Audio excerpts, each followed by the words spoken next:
C'était à quelques heures de la traditionnelle parade de Halloween à Manhattan. Un homme dans une camionnette a soudain foncé sur des cyclistes et des passants avant de sortir du véhicule et d'être neutralisé par la police. 8 personnes fauchées par le terroriste ont été tuées, 12 blessés. Le récit d'Anne-Charlotte Inet. Au milieu de la circulation new-yorkaise, un homme en fuite. Un amateur filme la scène avec son téléphone. Dans ses mains, ce qui semble être une arme. En pleine rue, des policiers finissent par tirer sur le suspect. Le voici, au sol, maîtrisé, blessé à l'abdomen. Ses armes, en fait un fusil de paintball et un autre à air comprimé. Mais à lui seul, il vient de commettre l'attentat le plus meurtrier à New York depuis le 11 septembre. Car quelques instants plus tôt, à bord de son véhicule, ce pick-up de location, il a fait 8 morts et 12 blessés en l'espace de quelques minutes. 15 heures hier, la camionnette remonte sur près d'1 kilomètre une piste cyclable le long de l'Hudson River. Fauchant cyclistes et piétons sur son chemin, il finit par percuter un bus scolaire qui croisait son passage. Il était clairement sur la piste cyclable, je l'ai vu. Et quand je me suis retourné, j'ai vu 2 hommes au sol. Ils avaient des marques de pneus sur leur corps. Ils étaient morts. Scène glaçante à Manhattan. La piste cyclable jonchée de vélos abandonnés. Des corps encore recouverts. Des témoins racontent la panique dans les secondes qui ont suivi. Ceux qui étaient dans le bus scolaire ont été blessés. Un homme est sorti de sa voiture et a poursuivi le gars qui était rentré dans le bus. Et là, le mec est sorti, il était armé. On se demandait, mais que fait cet homme? On nous a dit de courir, c'était la panique. L'homme est rapidement identifié. Il s'agit d'un Ouzbek de 29 ans. Il a loué la camionnette 1 heure avant de passer à l'acte. La police y découvre des armes blanches et une lettre. Il apparaît que le suspect a planifié cette attaque depuis de nombreuses semaines. Il l'a fait au nom de l'État islamique, comme il l'a écrit dans une note retrouvée dans son véhicule. Donald Trump, qui a d'abord réagi sur Twitter, n'a pas mâché ses mots. Nous sommes en train d'enquêter sur l'animal qui a commis cette attaque. L'envoyer à Guantanamo, c'est une option qu'on étudie en ce moment. La piste terroriste ne fait aucun doute. Comme à Nice ou Barcelone, l'homme a agi en suivant à la lettre les instructions de Daesh. Le terroriste est donc un immigré venu d'Ouzbékistan. Il a 29 ans, il est arrivé aux États-Unis en 2010 et il dispose de papiers en règle. Il se serait radicalisé récemment sur le sol américain. Son portrait avec Lilia Melconian. Il s'appelle Saifullo Saipov, 29 ans. On le découvre sur cette photo prise en 2016, après une arrestation liée à des infractions au code de la route. De nationalité ouzbek, l'homme quitte son pays et arrive aux États-Unis en 2010, grâce à une green card, comme celle-ci, un titre de séjour délivré par les autorités américaines. Il devient père de famille et travaille alors en tant que chauffeur routier. L'un de ses amis décrit un homme brutal. C'était un jeune homme agressif, avec un goût pour l'aventure. Ensuite, il a eu quelques soucis avec la communauté ouzbek. Il s'est disputé avec quelques personnes. Je n'ai jamais vu de signe de radicalisation chez lui quand il habitait dans l'Ohio. Il avait juste quelques problèmes d'argent. Saifullo Saipov devient alors chauffeur Uber.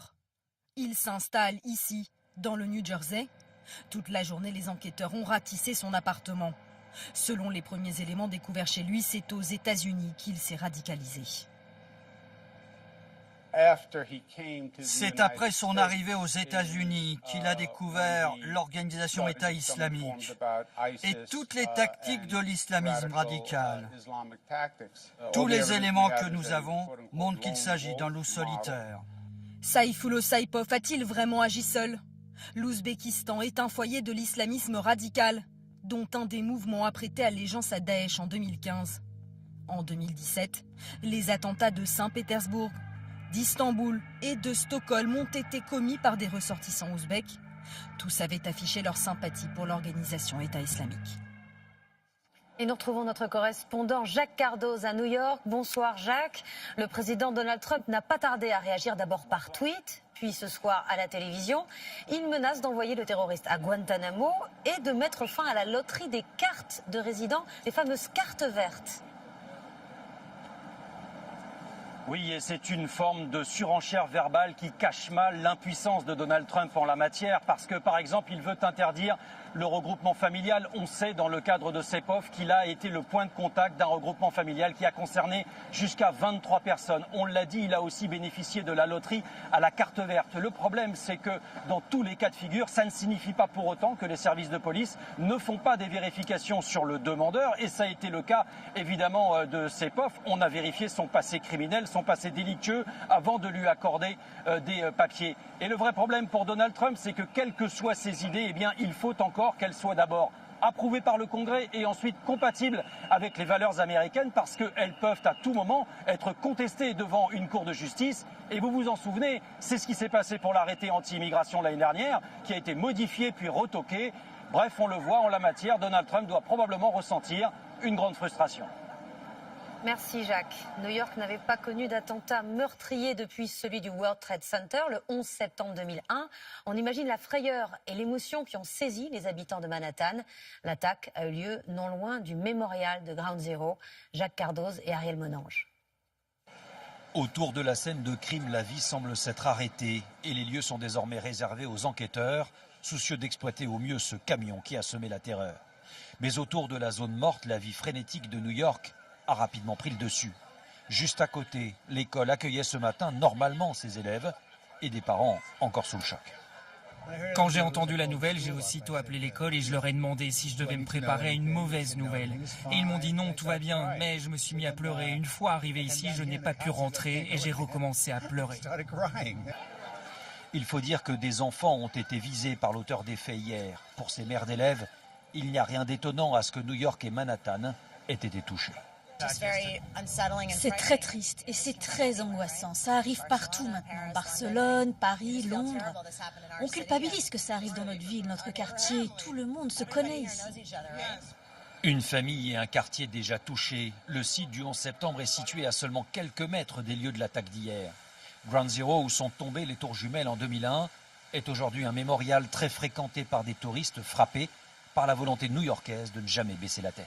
J'ai l'impression que c'est un mode de vie ici, de continuer à avancer et à vivre. D'ailleurs, c'est ce qu'on voyait très vite dans les journaux hier soir. Et c'était assez surprenant parce que c'est vraiment leur mentalité. Ils n'ont pas annulé la parade pour Halloween et nous, on est allés, on ne s'est même pas posé de questions. En fait, on ne s'est pas dit est-ce que ça va être dangereux, est-ce que ça ne sera pas dangereux, on est allés. Une parade d'Halloween qui, malgré l'attentat, s'est déroulée comme à son habitude. Ne rien céder au terrorisme, telle est la volonté du maire qui appelle les New-Yorkais à faire preuve de résilience.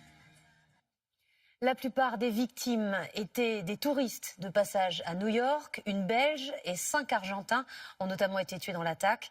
Nous avons retracé leur parcours. Anne-Claire Poignard. Ils étaient partis à New York fêter leurs 30 ans d'amitié. Photographiés juste avant leur départ, ces Argentins étaient architectes, chefs d'entreprise. 5 d'entre eux ont été fauchés lors de l'attentat. En Argentine, la tragédie fait les gros titres. Cet après-midi, le président argentin a fait part de sa tristesse. C'est quelque chose qui nous affecte tous, et moi tout particulièrement. Je veux adresser toutes mes pensées aux familles touchées. Même émotion à 10 000 km de là, en Belgique. Anne-Laure Decat avait 31 ans. Elle venait d'avoir son 2e enfant. En vacances à New York avec sa mère et ses 2 sœurs, elle a été percutée par la camionnette alors qu'elle faisait du vélo. Dans la ville où elle vivait, les habitants ont ouvert un recueil en sa mémoire. C'était quelqu'un de très spontané, de très dynamique. Elle aimait sa famille et ses enfants. C'est dramatique. Dans l'attentat, 2 Américains ont eux aussi perdu la vie. Parmi les 12 blessés, plusieurs seraient ce soir dans un état grave.